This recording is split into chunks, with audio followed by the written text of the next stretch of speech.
Magandang araw mga kapeso. Ako nga pala si Julius Roque, isang public servant at isang magsasaka.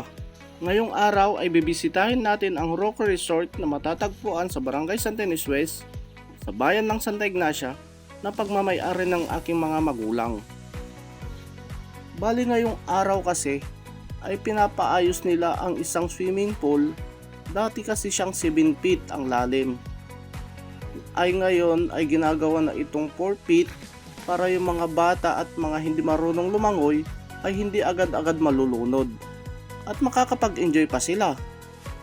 Ito si Manong Timot, ang ating masipag na karpentero, at ang kanyang mga kasama, si Along, si Pedro at paring Paulo. Kaso di natin na video si Manong Cardo. So yun lang guys, salamat sa panonood. Huwag kakalimutan mag-follow and like and share.